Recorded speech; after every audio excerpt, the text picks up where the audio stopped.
আসসালামু আলাইকুম। আমি মোহাম্মদ নুরুল ইসলাম। অটো ট্রেনিং সেন্টারের পক্ষ থেকে আপনাদের জানাই স্বাগতম। আজকে আমরা দেখব আমাদের মিশুক ইজি বাইকের যে অ্যাক্সেল রয়েছে, অর্থাৎ আমাদের ডিফিনের ভেতরে চাকার সাথে যে অ্যাক্সেলটা থাকে, এই অ্যাক্সেলের ঘাট যদি নষ্ট হয়ে যায়, অ্যাক্সেলের যে ফুটবলের সাথে যে ঘাটটা থাকে এটা যদি নষ্ট হয়, তাহলে আমাদের গাড়িটা সামনের দিকে যায় না। আমরা পিক আপ দিলেও আমাদের মোটরটা ঘোরে, কিন্তু আমাদের গাড়িটা সামনের দিকে যায় না।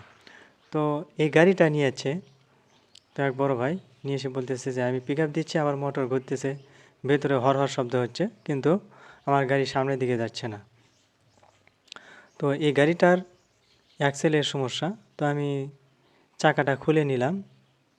তো চাকাটা খুলে নিয়ে আমাদের যে প্লেট রয়েছে অ্যাক্সেলের সাথে ব্রেক শো থাকে, এই ব্রেক শো যে প্লেট রয়েছে এই প্লেটটা আমাদেরকে খুলতে হবে। এই প্লেটটা যদি না খুলি তাহলে আমাদের অ্যাক্সেলটা বের হবে না। তো এই প্লেটের নাট থাকে 4টা। এই নাটগুলো অনেক সময় জং ধরে, জং ধরার কারণে খোলে না, অনেক সময় একটু খুলতে দেরি হয়। তো নাট যদি জং ধরে, জাম হয়ে থাকে, সেক্ষেত্রে একটু তেল দেবেন বা মোবিল দেবেন, তাহলে নাটটার খুলতে সহজ হবে। তো আমি এই নাটটা খুলে নিচ্ছি।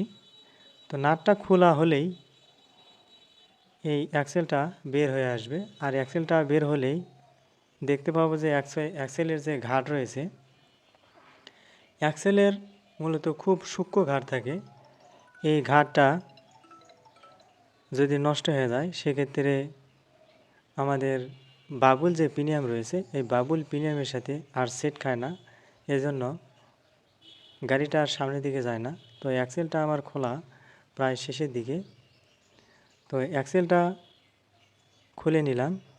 তো অ্যাক্সেলে আমি দেখতে পাচ্ছি অ্যাক্সেলে যে মাথা রয়েছে এই অ্যাক্সেলের মাথার দাগটা সমান হয়ে গেছে, মানে ঘাটটা সমান হয়ে গেছে, ঘাটটা ক্ষয় হয়ে গেছে, এজন্য এই অ্যাক্সেলটা চলবে না। তো আমি নতুন একটা অ্যাক্সেল নিয়ে সেই অ্যাক্সেলে আমি বিয়ারিংটা লাগিয়ে নিচ্ছি। এই অ্যাক্সেলটা ছিল হচ্ছে 18 ইঞ্চি, 18 ইঞ্চির অ্যাক্সেল। তো এক এক গাড়ির এক এক রকম অ্যাক্সেল থাকে, 17 ইঞ্চি, 18 ইঞ্চি, 18.5, 19, 20 এরকম হয়। তো আপনারা অ্যাক্সেলের মাপ দেখে অ্যাক্সেলটা লাগাইবেন।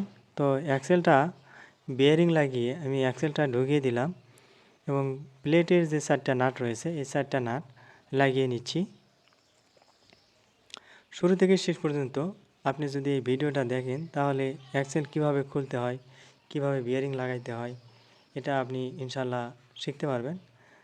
তো আপনারা যারা অটো রিলেটেড কাজ শিখতে চান তারা আমাদের সঙ্গে যোগাযোগ করতে পারেন। আমরা মূলত অটো ডিপার্টমেন্টের সব ধরনের কাজই শেখাচ্ছি। মোটর, কন্ট্রোলার, চার্জার, গাড়ি ওয়্যারিং ইত্যাদি বিষয়ে যারা কাজ শিখতে চাচ্ছেন তারা আমাদের স্ক্রিনে থাকা নাম্বারে কল করে সরাসরি আমাদের সঙ্গে কথা বলতে পারেন। আমাদের ট্রেনিং সেন্টারের ঠিকানা বগুড়া জেলা। তো আমার কাজ প্রায় শেষের দিকে। তো আমি 4টা নাট যে থাকে এই 4টা নাট খুব ভালো করে টাইট দিয়ে নেবেন। এই 4টা নাট কখনোই ঢিল রাখা যাবে না, খুব সুন্দর করে নাটগুলো আমি টাইট দিয়ে নিচ্ছি। নাটগুলো টাইট দেওয়া শেষ হলে আমাদের যে ব্রেক শো রয়েছে এই ব্রেক শোটা লাগিয়ে নিব। তো আমার নাটগুলো টাইট দেওয়া শেষ, এখন ব্রেক শোটা লাগিয়ে নিচ্ছি। আপনারা কে কেমন ধরনের ভিডিও চান তা অবশ্যই কমেন্ট বক্সে লিখতে ভুলবেন না। আপনাদের কমেন্ট অনুযায়ী পরবর্তীতে ভিডিও আপলোড করার চেষ্টা করব। আপনি যদি আমার চ্যানেলের নতুন দর্শক হয়ে থাকেন তাহলে আমার চ্যানেলটিকে সাবস্ক্রাইব করবেন এবং আপনার কাছে এই ভিডিওটি কেমন লেগেছে তা অবশ্যই কমেন্টের মাধ্যমে জানিয়ে যাবেন। তো আমি জামনাটটা টাইট দিয়ে নিচ্ছি। তো ভিডিওটার স্পিড একটু বাড়িয়ে দিয়েছি এই কারণে যে ভিডিওটা লং টাইম হয়ে যায়, স্পিড বাড়িয়ে দিয়ে একটু সময়টা কম নিয়েছি। তো আমার কাজ শেষ, ভালো থাকবেন, আসসালামু আলাইকুম।